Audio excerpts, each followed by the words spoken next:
preciso agradecer primeiro a PUC, né, onde eu dou aula de direção de arte desde 2010, eu estou fazendo 10 anos de casa, então adorei essa cadeira e, eventualmente, eu dou aula de outras coisas também, que vão e vêm, outras matérias eletivas. E queria agradecer muito ao CCE, que é quem está organizando essa live aqui, por conta das duas matérias que eu tenho dado sempre lá, que são exatamente direção de arte e figurino de época, né? Eu venho dando desde o ano passado, tenho tido alunos incríveis, a Joyce foi uma delas, eu imagino que tenham outros aí que falaram que iam entrar. Eu, inclusive, em algum momento vou mostrar o trabalho deles, porque realmente eu tive a maravilhosa oportunidade de encontrar com pessoas super talentosas e ver trabalhos lindíssimos, tanto que a gente mantém grupos de trabalho até hoje, a gente ficou trocando figurinha, muito bacana. E outra coisa que eu preciso dizer é que essa aula, ela gera um certificado para quem quiser, tá? Então, em algum momento, lá para o meio, lá para meia hora de aula, a gente tem 1 hora de aula, lá para meia hora de aula vai ser gerado pelo pessoal aí do CCE um formulário, e aí quem quiser ter esse certificado precisa preencher esse formulário, tá? Se alguém tiver alguma dúvida técnica, é só perguntar para o Léo, que é o nosso técnico do CCE, que está aí online junto com a gente, e aí ele esclarece. Falando sobre a nossa aula de hoje, eu vou começar falando um pouco quem sou eu, porque pode ter gente que não me conhece, né? E, bom, meu nome é Isabel Paranhos, eu trabalho com cinema e publicidade desde 1983, já tem bastante tempo, quase 40 anos. Eu comecei como desenhista de storyboard, né? Eu sou desenhista e tinha algum conhecimento de cinema, e aí eu comecei a trabalhar como figurinista e assistente de arte, depois diretora de arte. Hoje em dia eu faço basicamente direção de arte e figurino, sendo que eu sou apaixonada por figurino de época, minha especialidade é figurino de época, eu tenho inclusive um mestrado em figurino de época no cinema brasileiro, que, se tudo correr bem, vai virar livro ano que vem. A gente está trabalhando nisso já desde agora. Chama Vestindo Cinema, Construindo Ilusão. E, enfim. E aí eu queria falar para vocês também de alguns livros de referência. Eu vou mostrar para vocês aqui alguns livros que eu acho super importantes sobre direção de arte. No decorrer da fala da aula, eu vou mostrar aqui para vocês as capas. Enfim, eu queria dizer o seguinte, que isso aqui, na verdade, eu chamaria mais de bate-papo do que de aula, tá, gente? É uma aula bem informal, onde eu vou falar para vocês um pouco, não é uma aula técnica de jeito nenhum, né? Não é uma aula tradicional, né? Na verdade, isso aqui é uma forma de a gente divulgar um pouco esses cursos que acontecem no CCE, né, que atualmente são cursos de 24 horas, são 8 aulas de 3 horas, né, que acontecem, estão começando agora em setembro, né, um de direção de arte, outro de figurino de época. Mas aí eu queria dar aquela introduzida para quem tem curiosidade sobre isso e para quem eventualmente quiser fazer o curso também. Então, o mais importante, eu acho aqui, é dar uma pincelada geral no que é a direção de arte, que às vezes tem muita confusão, né? As pessoas não sabem exatamente o que é, e dizer como é que isso começou, tudo isso, falar um pouco do figurino, né, dentro do lugar da direção de arte, e eu queria muito abrir para bate-papo, entendeu? Então, assim, todo mundo conhece o recurso da mãozinha, imagina. Então, eu vou fazer uma introdução, mas o tempo todo eu prefiro, vocês podem falar no chat também, mas quem quiser pode usar a mãozinha, quem quiser pode fazer assim, fica mais difícil porque é muita gente, tá?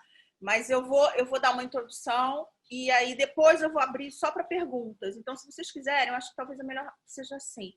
Eu vou falando um pouco, vocês vão anotando as perguntas e aí depois dos primeiros 20 minutos a gente começa a abrir um pouco para bate-papo, tá? Deixa eu beber um golinho d'água que eu tô nervosa. Então, a direção de arte, essa direção de arte que eu faço, é uma direção de arte que a gente chama de direção de arte de cinema, né, no caso. Às vezes ela é confundida, ninguém sabe, tem muita gente que não sabe exatamente o que é. Primeiro porque ela tem nomes diferentes em diferentes mídias, né? Ela tem, na televisão são alguns nomes, no cinema os nomes mudam, no cinema os nomes são mais parecidos com os de publicidade, os de televisão são um pouquinho diferentes, mas, a princípio, a gente colocando a direção de arte dentro do... A gente chama de tripé fundamental do cinema 3 áreas de criação, que são a direção de arte, a direção de fotografia e a direção mesmo, propriamente dita, a direção do filme. Esse tripé fundamental, que a gente chama, ele precisa ter uma enorme harmonia. Tá? Então, o que cabe dentro desse tripé fundamental? Existem outros tripés de cada um desses setores. Então, por exemplo, dentro da direção do filme em geral, no filme de diretor, que é o perfil brasileiro, que é o perfil europeu também, o cinema americano ele começou como um cinema de produtor, né? Que o produtor que é dono do filme, ele que contrata os contratos, os diretores e tal. Isso, no decorrer do tempo, foi mudando um pouco, mas ainda existe esse perfil. Ainda mais com os diretores de renome, com os diretores independentes, né? com caras como Coppola, Scorsese, Spielberg, George Lucas, enfim, milhões de outros que foram fazendo cinema de autor. Mas, inicialmente, era um cinema muito de produtor, né? O produtor que decidia tudo. O nosso perfil brasileiro ele é mais inspirado no perfil europeu, que é o do cinema de autor. Principalmente a partir do final dos anos 50, quando aconteceu a Nouvelle Vague na França, o neorrealismo italiano um pouco antes, né, no pós-guerra na Itália, e o nosso cinema brasileiro aqui. Cinema novo, né? Que bebeu muito nessas fontes todas, são filmes de autor. Então, a gente tem o diretor ainda até hoje como um cara que ele está acima um pouco de todas as outras áreas, né? Porque é o filme dele, digamos assim. Ele que idealizou aquele filme, ele que... Nem sempre, né? Às vezes ele é contratado, mas, em geral, a maioria das vezes no cinema nacional ainda é assim. É o diretor que quer fazer aquele filme, ele que corre atrás, ele que chama o fotógrafo, ele que chama o diretor de arte, então é um filme de diretor. Mas já existe esse consenso de que para o filme funcionar bem, esses 3 cabeças de área, que é a arte, a fotografia e a direção, precisam caminhar juntos para poder ter uma harmonia na tela no final, né? Então aí você tem a direção, ela está encarregada de toda a parte dramatúrgica, toda a relação com o ator, tudo isso, e no pensamento de como o diretor quer conduzir isso, né? Conduzir isso esteticamente, plasticamente, visualmente. Para isso, ele precisa do diretor de arte e do diretor de fotografia. Então, aí, essa conversa entre esses 3 grupos, porque o diretor de fotografia, ele é o cara que vai ter sobre a égide dele toda a parte de elétrica e maquinária, ele que vai decidir as lentes, os movimentos ou não de câmera, tudo isso está ali dentro. E o diretor de arte vai ter sob a sua égide a produção de arte, a cenografia e o figurino, basicamente, né? A gente pode dizer também que os efeitos especiais e a maquiagem vão estar todas dentro desse pacote da direção de arte, porque ela trabalha com tudo que é visual, né? Então, a dobradinha do diretor de arte com o diretor de fotografia é super importante nesse sentido, porque, por exemplo, um elemento que é fundamental para definir o conceito do filme é a cor. E a cor, dependendo de como for feita, por exemplo, você pode colocar... tem um depoimento de um fotógrafo num documentário que eu vi, que ele falou assim, a gente depende muito do diretor de arte, porque se o cara bota uma parede begezinha, O máximo que a gente pode fazer é colocar umas sombras e tentar mudar aquilo, mas a gente não vai conseguir trabalhar muito. Então, a base do que vai ser iluminado, digamos assim, é construída pelo diretor de arte, pela cenografia, pelo figurino. Tem que ter alguma coisa para iluminar. Se não tiver nada para iluminar, não vai ter graça. E, por outro lado, também, se a gente não tiver luz, ninguém vê o cenário nem o figurino. Então, essa parceria da fotografia com a direção de arte é extremamente importante. É uma parceria que tem que funcionar muito no filme. Né? Então, eu gosto de falar que... Então, aí só para meio que dar uma introduzida assim, em como apareceu a direção de arte, né? Na verdade, há fontes controversas, enfim. A direção, o cinema, ele começou, imagino que alguns de vocês saibam, outros não. Bom, o cinema, a primeira sessão de cinema foi em 1895 na França, né, em Paris, em Montmartre, e para 30 pessoas mais ou menos, e eram vários filminhos pequenos, mínimos, de 30 segundos, coisas assim, um minuto. E foi uma sessão, foram os irmãos Lumière, considerados os pais do cinema, e aí tem aquele famoso filme da chegada do trem na estação, é um dos que aconteceu, que dizem que todo mundo saiu correndo, aquela coisa toda. Para quem assistiu aquele filme Hugo, o Hugo Cabret, filme que fala sobre a história do Georges Méliès, né, de uma maneira ficcional, mas fala, tem uma direção de arte lindíssima do Dante Ferretti, que é o meu... Fora do Brasil é o meu grande ídolo, né? Aqui no Brasil eu tenho um monte, mas enfim, é um filme do Scorsese com o Dante Ferretti como diretor de arte. Esse filme conta um pouco como é que foi isso, né? O Méliès, ele resolveu, ele era um cara que tinha um teatro, que fazia muita coisa como mágicas e uma coisa misturada de teatro com circo, com tudo isso. E quando ele soube que existia essa coisa chamada câmera, né, cinema, que na verdade no início era uma câmera só que filmava e projetava, ele foi atrás de adquirir uma para ajudar nos seus truques, né? Nos truques que ele gostava de fazer no teatro. E aí ele desenvolveu no filme dá para ver bem isso. Ele acabou construindo um grande estúdio, uma casa toda de vidro para poder fazer cenas, mas ele bebia na fonte do teatro. Então, assim, ele construía muitos cenários ainda, aqueles cenários que o teatro puxou da ópera, né, que eram muito aquelas coisas de teatro, de cenário pintado em painéis de papel recortados e tal. E tinha uma característica que era o seguinte: a câmera, ela ficava parada, ela ficava como se fosse um espectador de um teatro, sentadinho na cadeira ali. Não tinha muito movimento de câmera. Então, apesar do que eu vou dizer agora gerar algumas controvérsias, algumas vertentes diziam que ainda não existia linguagem cinematográfica. Tá? Por que eu estou falando sobre essa controvérsia? Porque tem gente que diz até hoje que não existe linguagem cinematográfica. Eu acho que existe. Mas a linguagem cinematográfica, ela começa quando você começa a ter determinadas características que acompanham a fotografia e a maneira de filmar, né? Ou seja, os movimentos de câmera, enfim, a distância do objeto para a câmera. São basicamente essas três os fundamentos da linguagem, claro, uma série de outros. Mas, enfim, então, o que acontece? Quando a câmera ainda está parada, você tem a visão como se você estivesse vendo um palco de teatro.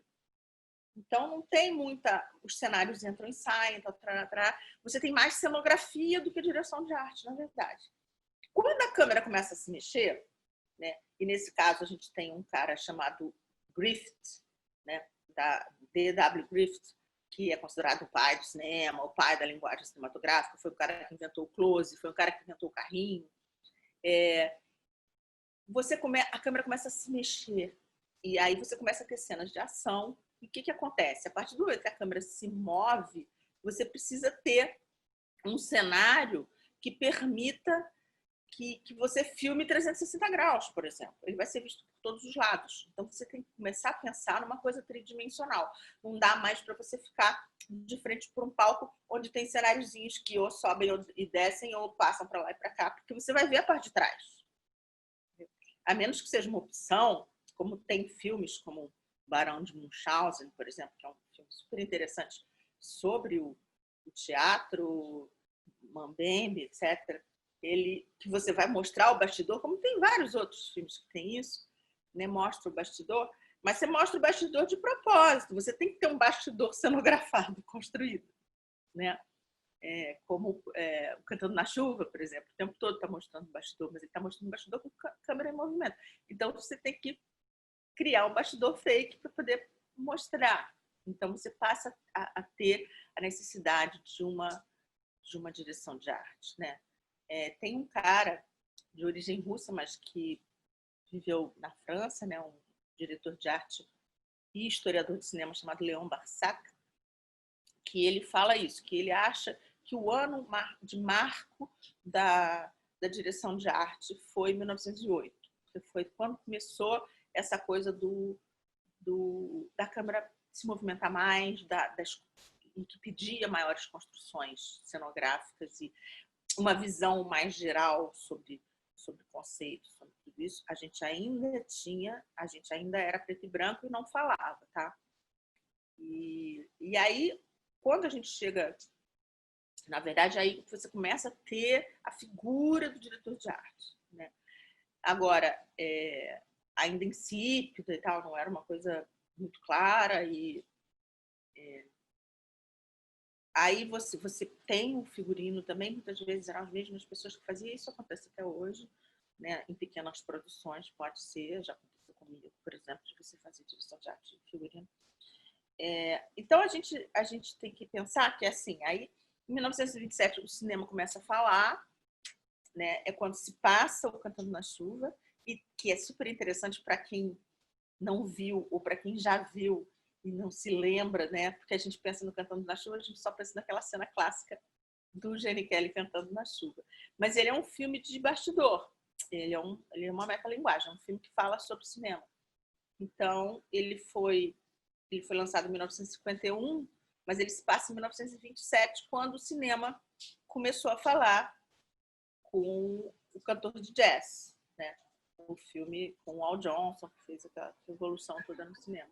Então, aí ele conta um pouco a história de como é que é passar do mudo para o falar, do problema da atriz que tem voz de tacara rachada, aquela coisa toda. Mas aí o cinema ainda era preto e branco, né? O cinema vai se tornar colorido em meados dos anos 30, mais ou menos 1934, e em 1939 acontece a grande produção colorida com atores mesmo, superprodução, porque o cinema começou a ser colorido na animação e tal, e foi andando devagarzinho, desculpa, gente. E aí, em 1939, acontece O Vento Levou, do Victor Fleming, que aí é um grande marco, né, do cinema.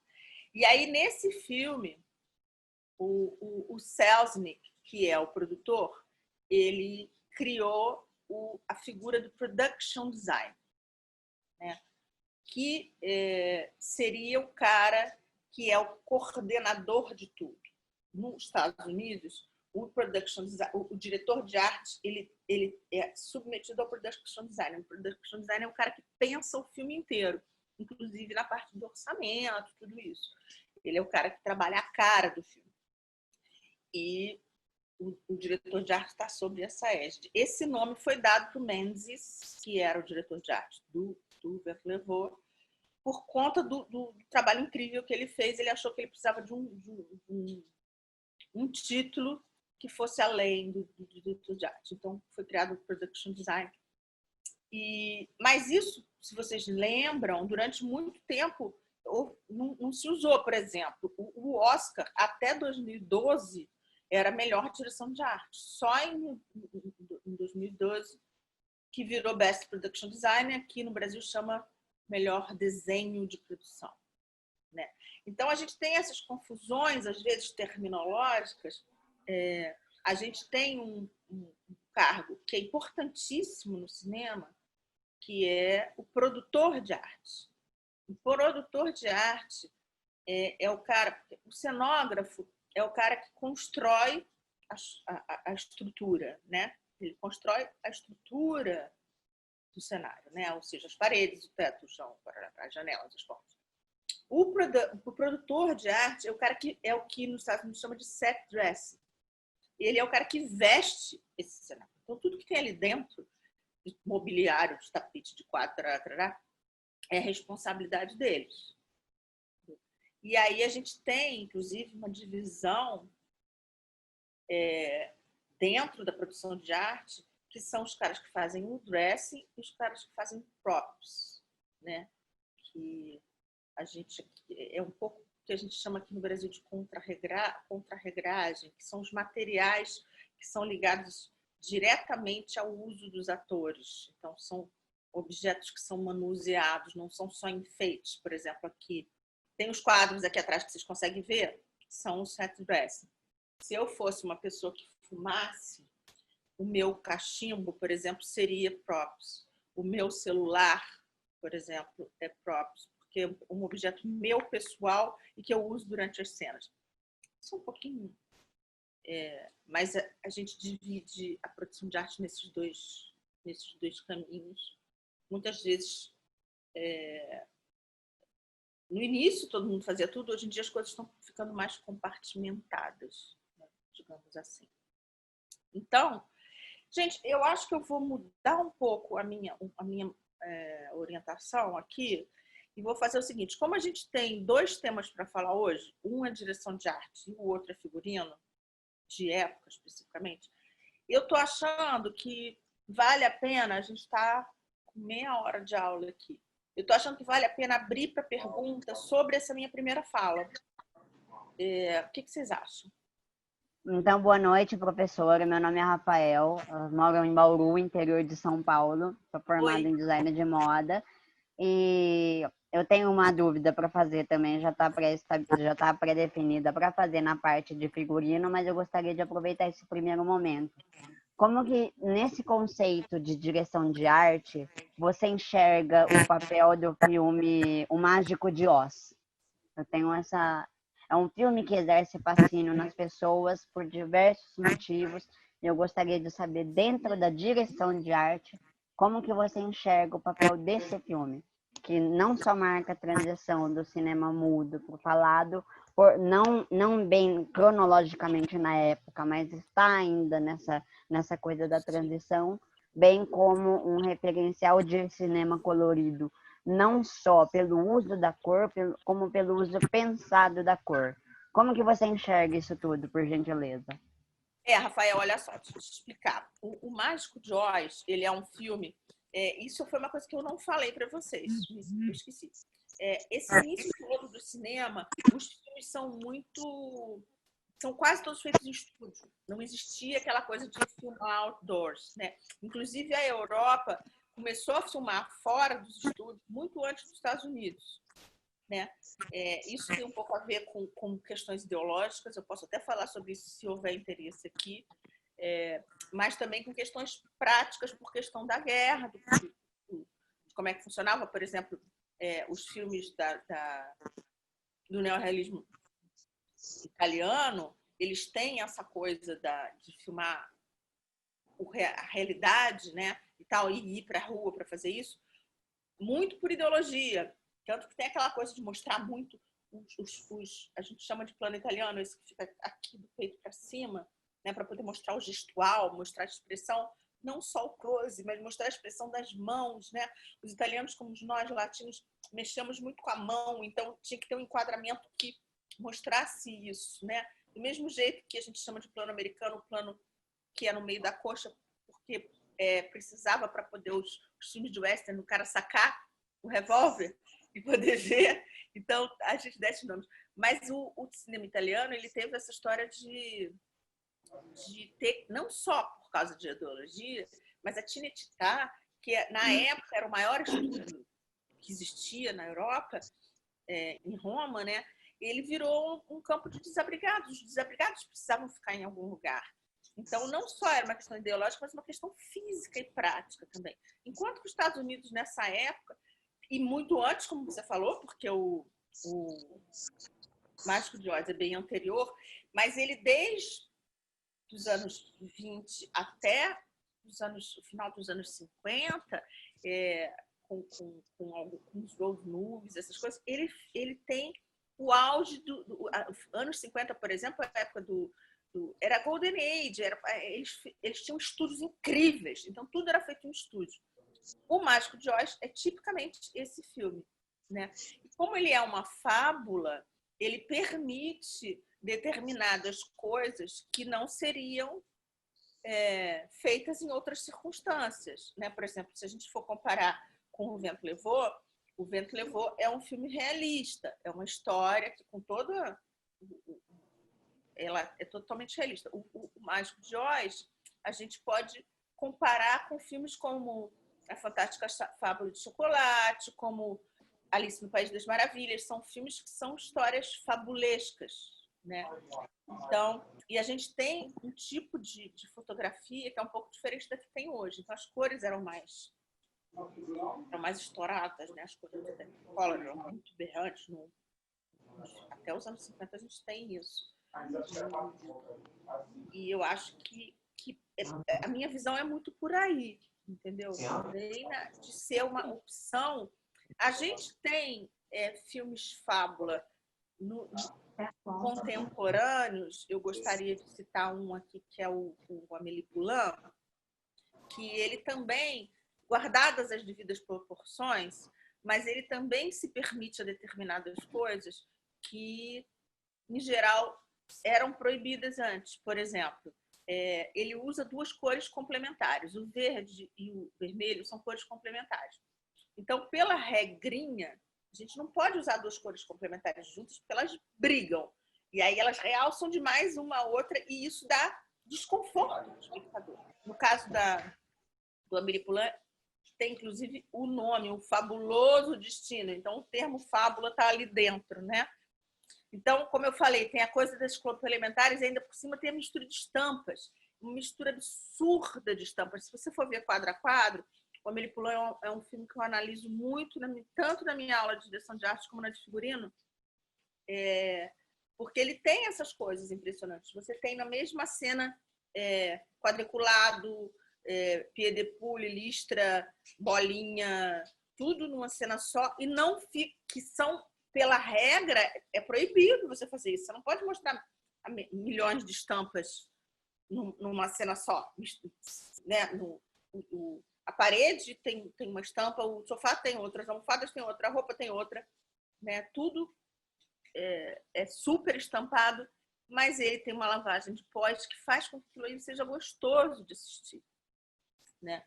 Mas claro que para quem gosta dessa coisa diferente, né? Então tem essa questão de, eu acho que fazer essa comparação é válida por causa disso, porque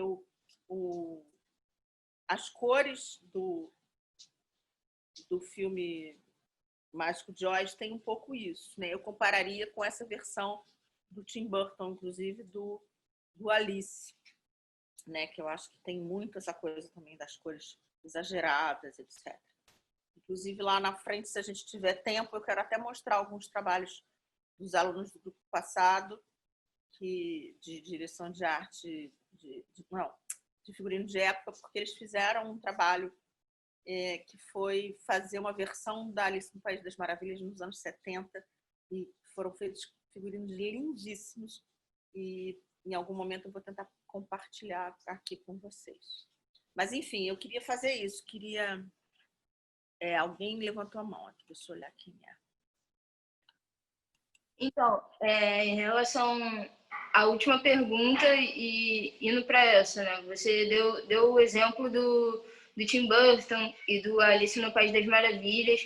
Essa direção de arte mais rebuscada tem a ver com um submundo que é criado para aquele filme, certo? Não entendi direito a sua pergunta, Mona Lisa, desculpa. Vamos lá. Um submundo, não entendi. Um submundo que eu digo, eu gravo webséries. E eu faço a produção, eu tenho uma produtora independente e faço a produção e a direção de arte dessa produtora. Eu gravei agora uma websérie de 3 episódios chamada De Sumos. Quem quiser olhar, tá no YouTube, tá? Tô até concorrendo em festival fora. E a gente cria um submundo para essa produção. Então, dentro da minha direção de arte, eu usei cores fortes. Eu fiz o uso do vermelho para dar uma linguagem e uma representatividade, como é o caso dos filmes do Tim Burton e até o do Alice no País das Maravilhas. Tem uma direção de arte que é um submundo, entende? É uma coisa surreal.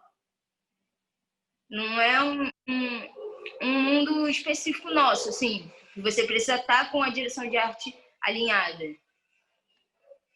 Você pode influenciar em outros elementos, em questões de cores. Olha só, você entrou numa seara que assim, eu não usaria o termo submundo, até porque submundo para mim significa outra coisa, né? Por exemplo, quando você tem as disputas todas, né, os filmes que são futuristas e que você tem visões, né? Quando, por exemplo, você fala filme de época, a gente sempre acha que é um filme que foi feito no passado, né? Seja no figurino ou na direção de arte. Na verdade, ele não pode ser tão passado assim. Se você tem um filme de 1990, um filme de agora que se passa em 1990, ele já é um filme de época. E eu chamo de época também os filmes do futuro, entendeu? Então, nesse sentido, por exemplo, quando você vai criar um filme, a direção de arte de um filme no futuro, você vai ter que criar um mundo paralelo, porque você não sabe como é que vai ser o futuro, né? Então, eu prefiro falar de filme realista e filme não realista. Então, por exemplo, um filme como... Deixa eu ver aqui. Um filme como Moulin Rouge, né, do Baz Luhrmann, com a Catherine Martin, né, fazendo os figurinos, ele é um filme realista, se você for pensar bem, né? Ele é uma história tradicional, mas ele usa a cor vermelha e azul de uma forma psicológica, por exemplo, né? O personagem, o filme começa com ele dizendo que a mulher que ele ama morreu. Então ele começa totalmente azul, né? No sentido do blue, da cor do blue no sentido de tristeza, né? Do significado na palavra inglesa de blue. Então, para a gente que mora nos trópicos, o azul ele não tem tanto esse significado de tristeza, porque no Rio de Janeiro, por exemplo, o céu é azul, o mar é azul, a lagoa é azul, então um belo dia de sol é muito azul. Então a gente não consegue entender muito como é que azul pode significar tristeza, mas na verdade nos trópicos, né, o azul é uma cor de frio, de tristeza, tudo isso. Então o azul para ele tem esse termo psicológico. No caso o personagem da Nicole Kidman, ela é vermelha, né? Ela tanto que chama Moulin Rouge, um amor em vermelho, se eu não me engano, tem um subtítulo qualquer. Então a apresentação dela, ela tem aquele cabelo super vermelho, tem uma cena que ela está com vestido vermelho, cabelo vermelho, boca vermelha. Então o vermelho no sentido da paixão, no sentido psicológico do vermelho também, o vermelho da ardente, paixão ardente. Mas tem uma subleitura também de que ela tá tísica, né? Ela está com tuberculose. Então, ela cospe sangue. Então, o vermelho, se por um lado o vermelho da beleza, da paixão, do ardor, de tudo isso, ele também é o vermelho do sangue. Tanto que no decorrer do filme, ela vai deixando de ficar vermelha e vai ficando azul aos poucos, como se ela estivesse perdendo o sangue e morrendo, né? Da cena final da apresentação do espetáculo, ela está quase toda azul. Então, quer dizer, mesmo num filme que é realista, não é uma fábula, como é o caso do Amélie Poulain, da Alice, etc. e tal, você pode ter esse tratamento de cor que é um tratamento psicológico ou um tratamento escolhido pelo diretor, né? Isso é um trabalho feito da direção de arte junto com a direção de fotografia e junto com a direção. É esse trabalho que eu digo que faz parte desse tripé, né? Por exemplo, na minha dissertação de mestrado, que eu fiz sobre figurino de época durante a retomada do cinema brasileiro, né? Depois que o Collor acabou com o cinema e tal, a gente teve alguns filmes muito importantes da retomada. Os mais conhecidos são Carlota Joaquina, da Carla Camurati, e o Quatrilho, do Fábio Barreto, que eu fiz o figurino. O Quatrilho é um filme totalmente realista, né? Segue a risca, a minha pesquisa de época. E o Carlota Joaquina é um filme totalmente livre. Ele tem licenças poéticas enormes. Ele se baseia numa história real, mas ele brinca com coisas tipo que podem ser reais ou não.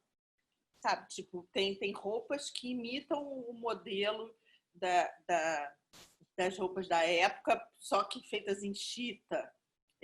Tem a história de que todo mundo chega de turbante no Brasil, a Carlota inclusive, porque tinha tanto piolho, que todo mundo teve que raspar a cabeça no navio, e aí, para não parecer careca, botaram um turbante, e aí virou uma grande moda no Brasil usar turbante. Isso não necessariamente está nos livros de história, mas a direção de arte ela tem esse conceito de ser totalmente fiel ao realismo mesmo, ser tradicionalmente realista, ou ter brincadeiras com a realidade, né? Tem um capítulo da minha dissertação que chama Aprendendo a Mentir, porque, na verdade, mesmo quando você está fazendo uma coisa realista, às vezes você tem que fazer ela mais realista do que ela é, para que as pessoas achem que é verdade. Porque o cinema, se você fizer ele com muita atenção à verdade, ele vai parecer documentário, né? Então, às vezes a gente tem esse limiar aí das coisas. Te respondi? Olá, professora, boa noite. Boa noite. Meu nome é Jonathan, eu sou do interior de São Paulo, cidade de Taubaté. Oi, e eu sou aluno de teatro. Sim. E atualmente, principalmente por causa dessa pandemia, a gente vê muita produção em casa a partir de celular. E eu gostaria de saber como que se aplica essa direção de arte agora para essa nova tecnologia de produções, até mesmo de curtas, utilizando do celular. Não, pelo seguinte, porque eu realmente tive muita sorte nesses cursos do CCE, porque eu tive alunos talentosíssimos. Eu já vi que tem alguns que estão aqui, como a Joyce, o João, e eles fizeram, o João, por exemplo, o João é um cara que é bailarino, é um grande estilista, né, tem um trabalho lindíssimo, e tudo que a gente fez a gente teve ainda uma primeira aula presencial, mas aí entrou a pandemia, a gente passou tudo para online, e eles fizeram vários trabalhos com o celular, tipo assim, de mostrar figurinos, de mostrar, sabe? Todas as aulas que eu fiz, o pessoal construía verdadeiras maravilhas para filmar com o celular. Eu acho que o celular agora eu já soube, inclusive, por uma amiga fotógrafa, que estão lançando a televisão vertical, né? Tem uma, não me lembro mais se é a Sony, qual é a das marcas, está lançando uma televisão, acho que não. Acho que é Panasonic, sei lá. Enfim, é uma televisão vertical por causa desse novo formato de mídia mesmo. Então, eu acho que nada deve mudar, sabe? Eu acho que, Jonathan, nada deve mudar, você deve incrementar o máximo possível. Não é porque está na tela pequenininha que você vai desconsiderar isso, até porque hoje em dia, com as televisões smart, você pode clicar no celular e ver tudo na televisão, né? Você pode, inclusive, filmar deitado, né, para poder assistir no formato da televisão. Então, eu acho que você deve ter todo o carinho e todo o cuidado, tanto com a sua direção de arte, como com o seu figurino, como com a sua maquiagem também. Acho que é muito importante, tá? Não é porque as mídias mudam que a gente deixa de fazer o nosso trabalho direito. Oi. Oi, Thaís. Tudo bem? Eu vou fazer uma pergunta que o pessoal tá fazendo no chat. Se tu tem indicação de livro sobre direção de arte, conheço um bem legal que é o da Vera Hamburger, que é sobre direção de arte no cinema brasileiro. Mas eu não sei que outros livros de produções estrangeiras também que você tem para indicar. Tá, eu ia fazer isso, mostrar para mim, olha, o melhor que tem realmente é o livro da Vera, é esse livro aqui, tá? Esse livro, quando eu comprei, era um livro muito caro, mas eu já tive alunos que me mandaram mensagem dizendo que você consegue achar em alguns lugares, não sei se é na Amazon, não sei exatamente onde, por R$48. Na época que eu comprei era mais de 300. Mas você consegue pesquisar na internet. Ele realmente é um livro muito, muito, muito bom. É o melhor livro que tem sobre direção de arte no Brasil, porque ele faz estudos de caso.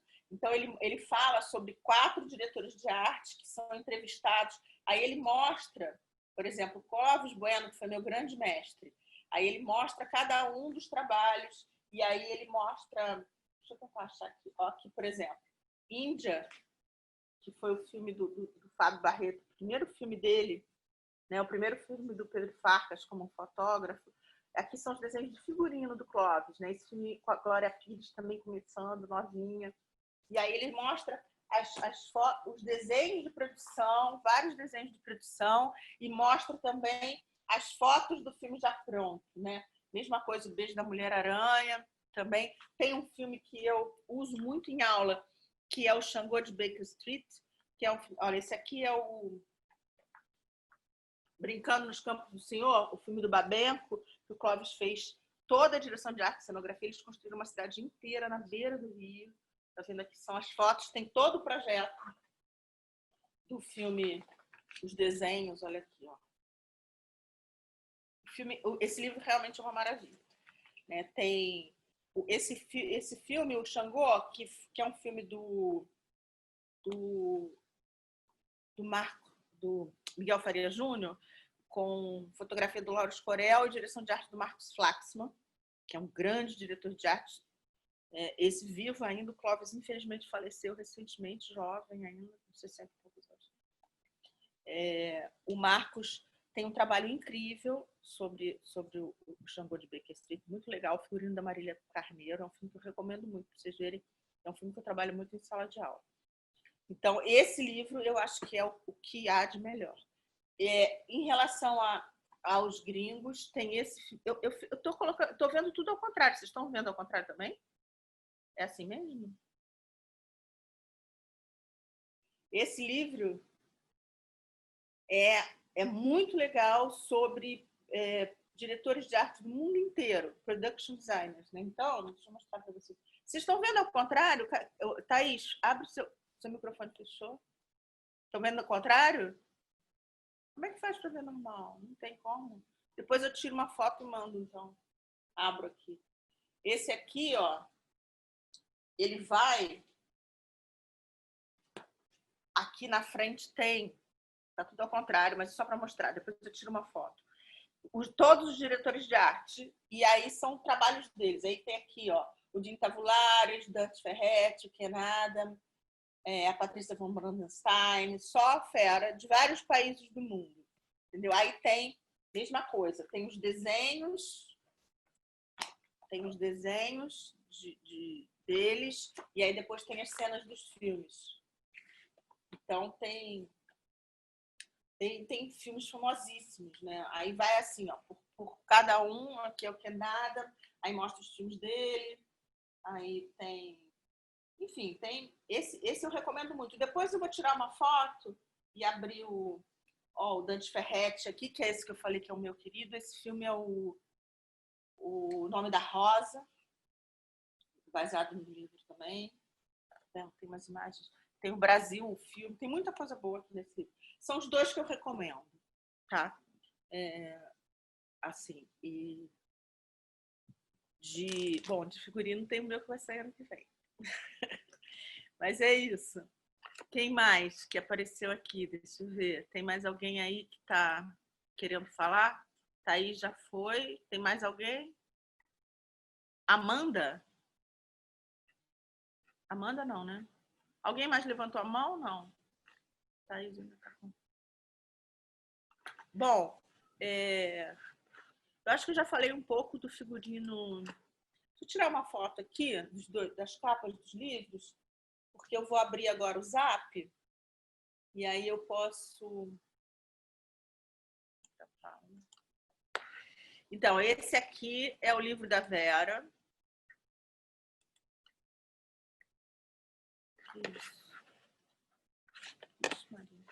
Esse é o livro da Vera. Arte em Cena. A direção de arte no cinema brasileiro. Tá, esse é super fácil de achar. Tá estourado, não tá dando pra... Esse aqui é o livro Production Design and Art Direction Screencraft. Esse aqui, não sei se vende no Brasil, mas eu já tenho aluno que comprou pela internet, tá? São os dois que eu recomendo muito. Aí eu vou tentar voltar aqui, peraí. Começar pela direção de arte. Eu mandei, tem alguns trabalhos aqui que foram feitos pela minha última turma de direção de arte. Tem um trabalho que eu peço para fazer que é uma parede. Aí a Vitória, não sei se a Vitória está aí, ela fez essa parede, que é uma parede japonesa, né? É porque a gente trabalha a questão de mudar do 2D para o 3D, né? Isso é uma coisa que a gente fala muito nas aulas, porque quando a gente imagina uma coisa, a gente imagina ela em 3D. Aí na hora que a gente vai desenhar, a gente vai desenhar em 2D, né? A gente vai fazer um projeto em 2D. Aí, mesmo se ele for feito em 3D no computador, ele não é 3D exatamente. É que não, igual falar que cinema 3D é 3D. Se tiver uma 3D, você é uma coisa que você consegue pegar, né? Tem um filme 3D, tem uma maçã lá, você vai tentar pegar, mas você não vai conseguir. Então, o cinema é 2D. Não tem essa história. Então, você tem que imaginar. Você faz um desenho. Primeiro, você imagina em 3D. Aí, você faz o desenho em 2D. Aí, você pode até fazer... enfim, se você for fazer maquete ou não, mas aí você vai construir em 3D, né? O cenário é construído em 3D. Só que você tem que pensar que quando aquilo ali for fotografado e for para o cinema, ele vai em 2D. Então, dependendo da lente, dependendo da profundidade, você tem que pensar como é que isso vai funcionar. Então, esse vai e volta do 2D para o 3D, o diretor de arte precisa ter muita consciência dele para poder fazer as coisas funcionarem direito. Entendeu? Então, um dos trabalhos que eu faço é dessa coisa de fazer o muro. Aí, esse aqui, por exemplo, da Júlia Ferreira, já é uma coisa um pouco mais abstrata que ela fez, né? Como se fosse meio que um muro de favela, um muro de rua. Aí tem esse aqui do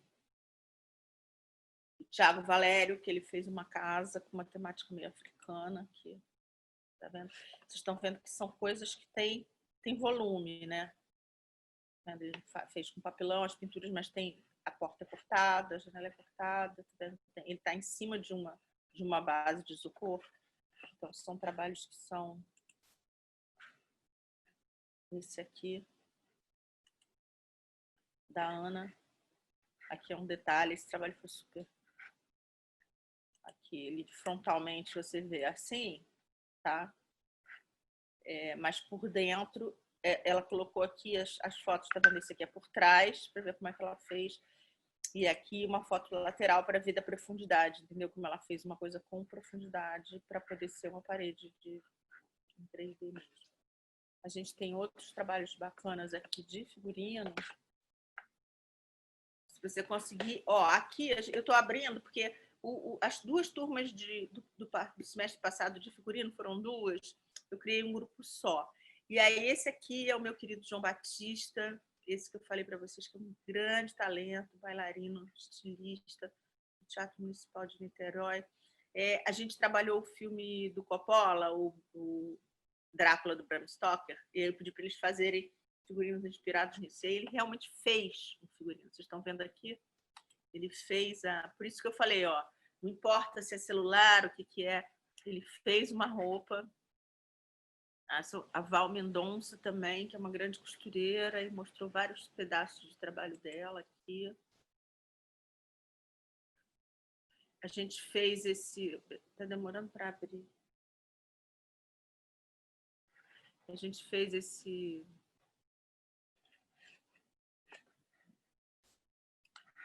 exercício, eu queria achar aqui. Porque a gente fez essa história de foi escolhido pelos alunos fazer esse trabalho de fazer Alice no País das Maravilhas nos anos 70. Então, eu sorteei, cada um pegou um personagem. A Val, ela ficou com o Lewis Carroll, o escritor. Então, esse aqui é o desenho dela. Olha aqui. Vamos ver aqui. Trabalho de alfaiataria. Super bacana.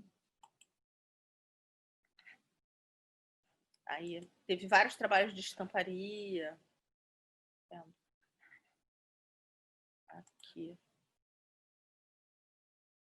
Aí é que são outras coisas. Eu queria mostrar de outras pessoas lá do... Ai, gente, não estou achando, mas enfim.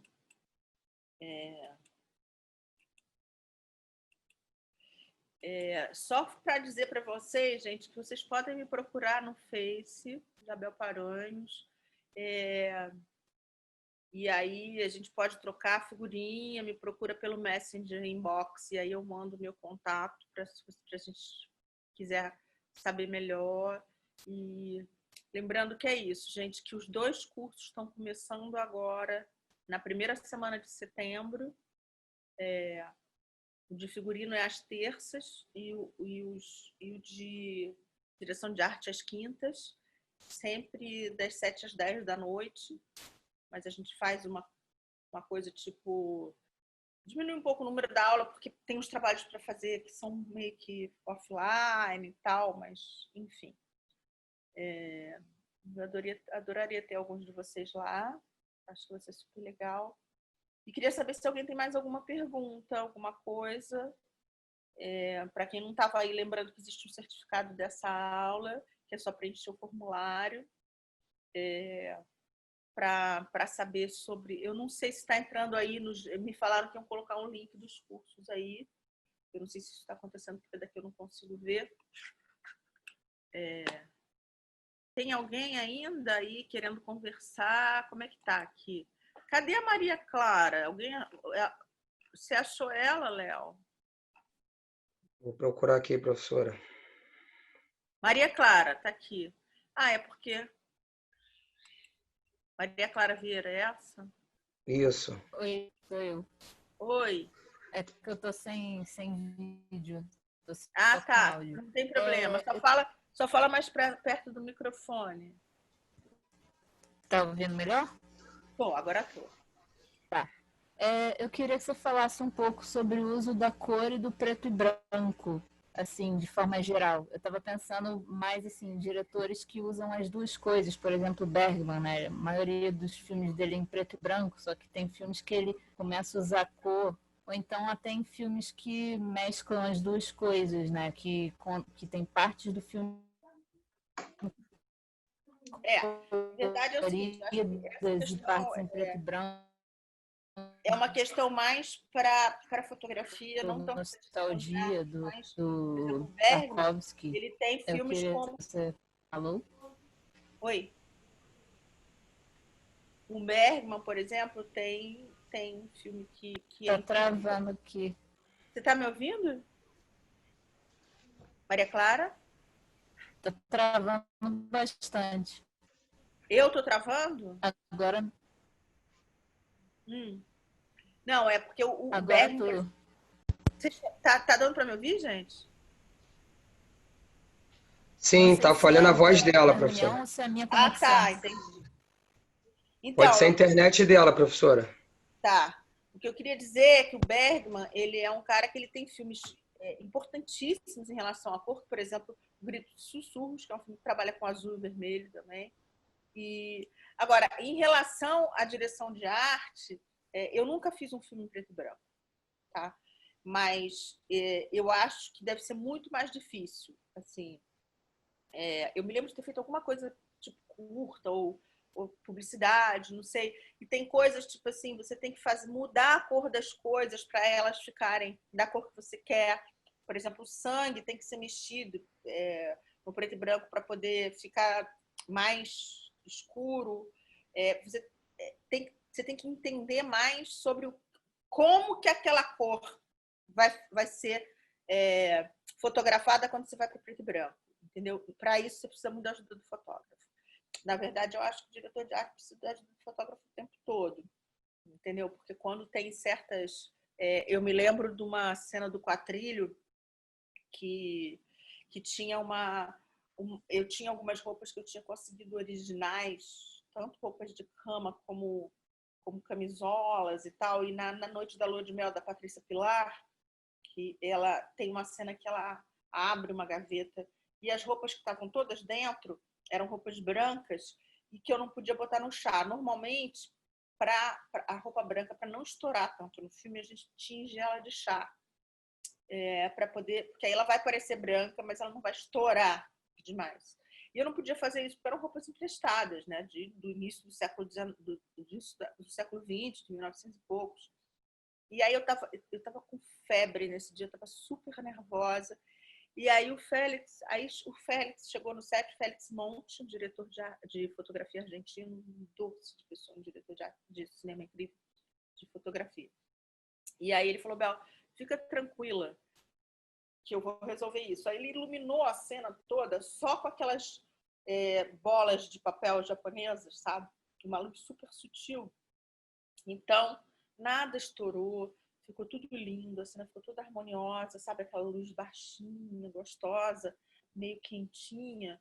Então, foi tranquilo. Então, isso, às vezes, a gente precisa muito dessa ajuda.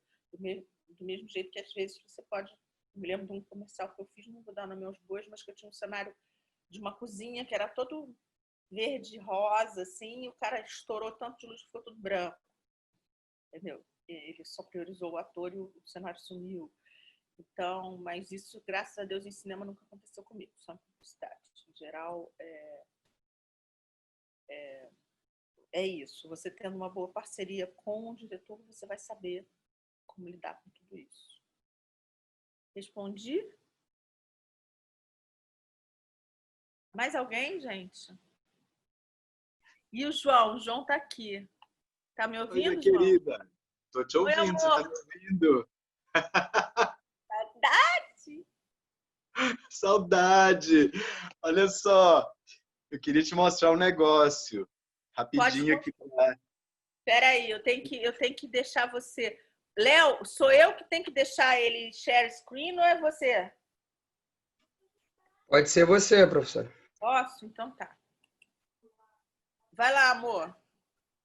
Lembra aquele croquis que você falou que queria usar na festa de lançamento do Oscar? Sim, Aqui. ele estava aqui, mas eu não consegui baixar. Gente, essa roupa foi tão linda. Também foi inspirada no Drácula. E aí eu falei para ele que eu queria...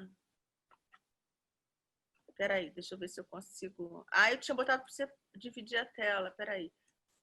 Vocês conseguem ver? Olha que maravilha. Agora, olha isso. Uau! Você fez! Tô fazendo. Tá em processo de... Que maravilha! Ainda vai fazer todo esse aqui, eu vou mexer todo. Acabei de alfinetar. Espetáculo, cara, espetáculo. Mostra lá o que tá lá no fundo, o tchutchu. Ah, tá. Tchutchu. Aí, olha que lindo, gente, o trabalho dele, maravilhoso. E tem esse aqui também que é bem... Ó, cococó. Arrasou, João, você sempre arrasou. É porque eu lembrei de você, ó. Todos incríveis, muito talentosos. Vamos ver quem mais está aqui. A Samara foi que disse que já tinha sido respondida, é isso? Agora eu confundi. Obrigada, João. Beijo, minha querida. Beijo. Professora, Oi. tem a Gabi. Gabi, a Gabi está aqui, já vi. Gabi e Rafael. Sim. Oi. Gabi. Oi. Eu sou a Gabi, da Fego, de Taubaté. E eu queria muito saber mais sobre figurino. Como você sabe... Como você... Peraí que eu anotei a pergunta. Ai, meu Deus. Como você sabe o limiar entre o exagero e o vazio do figurino? Como você sabe que... Como com qual não é com qual embasamento, mas a partir de quando você sabe que o figurino não está exagerado, mas também não está muito, sabe, neutro? Olha, é o seguinte, isso aí tem duas questões. Primeiro, a experiência. Uhum. Primeira, a experiência que vai te ajudar. Segundo, é o briefing do diretor, né? O diretor vai dizer o quanto exagerado que ele quer, né? Eu vou dar 2 exemplos do quadrilho, né? Que foi acho que foi o figurino mais importante que eu fiz, porque foi para o Oscar, essa coisa toda. Um deles é que tinha uma cena de amor da Patrícia Pilar com um cara que é uma história de troca de casais, né? Não sei se alguém viu o filme, uma história de troca de casais. Então, a primeira cena romântica dela com que seria amante é uma cena que chove e que o Fábio queria que a blusa dela ficasse com uma certa transparência, né? Aí, como eu disse para vocês, o filme era um filme realista. Ele não tinha quase nenhuma licença poética. Eu seguia a risca o figurino da época, né? Uma enorme pesquisa, tudo isso. Aí eu virei para o Fábio e falei, não pode, porque naquela época elas usavam tanta roupa de baixo que nunca ia acontecer essa transparência acontecer. Ele falou, não, mas eu quero. É uma coisa que faz parte, é importante para a dramaturgia do filme. Então, foi feito. Se você for olhar lá no filme, eu me lembro até com uma blusa que ela era de uma opala muito fininha, que eu tinge de laranja, assim, um tom meio salmão, e tem essa transparência lá no filme. Isso é um caso, por exemplo. Outro caso é que tinha... o filme ele começa em 1910, mais ou menos, e vai até 1930. E aí tem uma cena final, que é uma foto, que tem as duas, a Glória e a Patrícia, com roupas de 1930. E eu estava tão envolvida com aquilo tudo, né? E achando o trabalho da Glória tão fantástico e tal, e viajando tanto no figurino, que eu fiz um figurino para ela de atriz de Hollywood, entendeu? Figurino com umas mangas sino, assim, todo salmão com rendas pretas. E aí, quando a Glória vestiu a roupa para mim e para o Fábio, para o diretor, nós 3 caímos na gargalhada, porque na hora a gente se tocou que era totalmente inviável aquele figurino. Assim, eu comecei a rir e falei, aí o Fábio falou, não precisa falar nada, né? Eu falei, não, só falta a escada para ela descer da Broadway, porque eu errei feio. Não tem, entendeu? Então, normalmente é uma coisa que você percebe na hora. Se você for uma pessoa mais experiente ou mais, você vai saber por ali. Quando você não percebe, a princípio alguém vai te ajudar, né? O diretor vai dizer, não é nada disso. Ou às vezes você pode fazer uma coisa que você acha que está perfeita e o diretor dizer, não é nada disso, eu quero menos ou eu quero mais. Então eu acho que o cinema tem muito isso, ele é uma coisa um trabalho muito coletivo, né? Então você tem que fazer um equilíbrio aí entre os desejos de todo mundo, inclusive do ator. Né? Porque às vezes o ator que vai falar, não, eu não uso isso, eu não uso essa cor, ou eu tenho um corpo muito comprido, então eu quero que diminua a minha parte de cima, ou o contrário. Então você vai ter, sempre vai acontecer isso. Não, eu não gosto do meu peito, então eu não gosto da minha perna, eu não gosto de azul. Sempre vai ter a figura do ator, que é uma figura, no caso do figurino, você tem que saber lidar, né? Você tem que ser meio psicólogo às vezes. Mas, enfim, é mais ou menos isso. Eu respondi? Sim, muito obrigada. Nada. Tem o Rafael aqui pedindo também. Professora, a Luzia Costa está na frente. A Luzia Costa, peraí. Ah, tá aqui, Luzia, peraí. Sim. Luzia Costa, já foi. Sim. Boa noite. Boa noite, eu sou a Luzia Costa, sou aluna de comunicação na UFPB. E, professora, eu queria tirar uma dúvida com a senhora, se a senhora puder me explicar. Eu estudo figurino e personagem. E eu queria entender o papel do figurinista na personificação desse personagem. Eu estou estudando atualmente a série Um Maluco no Pedaço, onde o Will Smith faz o papel de Will Smith. E aí eu queria entender como o figurinista, através do figurino, consegue tirar... o personagem do ator. Olha, isso aí é o seguinte, a principal função do figurino é vestir o personagem. Ou seja, isso é uma combinação do figurinista junto com o diretor e junto com o ator, né? Tem atores que constroem muito, por exemplo, a Patrícia Pilar, ela tem uma coisa que ela faz que é super legal. Conforme ela vai construindo o personagem dela, ela pega uma caixinha e ela vai colocando tudo que tem de referência. Tipo desenho, foto, recorte de revista, um monte de coisa. Então, isso ajuda a beça ao figurinista. Agora, o figurinista também pode fazer sugestões. Então, o importante é o seguinte, às vezes você tem que ter... Eu me lembro uma vez o Fábio Sabac me falou, Isabel, eu acho que eu devia usar um olho de vidro. Entendeu? As coisas, às vezes, vêm do ator. Mas, assim, por exemplo, às vezes você tem que colocar, por exemplo, o cara... na história, no roteiro, está escrito que ele foi para a Segunda Guerra Mundial. E aí, só que não tem nenhuma referência no roteiro sobre nenhum diálogo falando sobre isso e nada escrito sobre isso no figurino. Aí você pensa, poxa, ele deveria mancar, tem que ter alguma dica que diga que ele teve isso. Então você pode ou botar uma muleta, uma bengala, ou colocar uma perna, uma coisa de um salto para fazer ele ficar andando mais claudicante, ou botar um olho de vidro, ou botar uma mão mecânica, enfim. No Hugo tem isso, né? Tem um cara que tem uma perna mecânica. Então, mas a principal função do figurino é construir o personagem. É a principal. É o mais importante de tudo. Então, você tem que trabalhar. Alguns atores vão te ajudar mais, outros vão te ajudar menos, mas o mais importante é que, através do figurino, apareçam coisas que não estão necessariamente no roteiro, que não estão... Isso serve para o cenário também, tá, gente? Às vezes, na hora que você está construindo um quarto de uma pessoa, você vai colocar ali elementos que contem sobre aquele personagem e que não vão ser ditos no diálogo e que não necessariamente estão descritos no roteiro. Então, isso é extremamente importante. Essa construção de personagem é ajudada pelo cenário, pelo figurino e pela direção de arte. Muito obrigada. Obrigada, professora. Rafael? Isso. Tá conseguindo me ouvir? Tô. Então, desculpa, eu de novo, né? Eu de novo, novamente. Mas eu gostaria de aproveitar a oportunidade. Gostaria de fazer 4 perguntas, mas pode ser bem sucinta, não tem problema nenhum, até porque eu imagino que você já esteja cansada.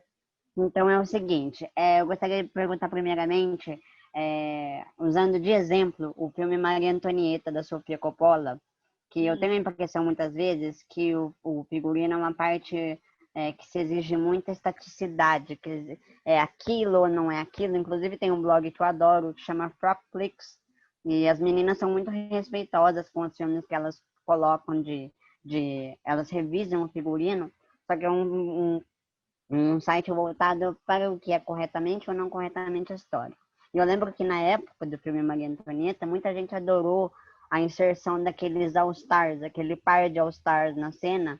Gostaria de saber como que você enxerga essa inserção desse tênis, que não é, obviamente, historicamente correto na cena, para a construção da ideia da identidade da Maria Antonieta. A segunda questão, você quer que eu passe? Deixa eu responder uma por uma, senão eu vou ficar perdida, tá? Tá bom.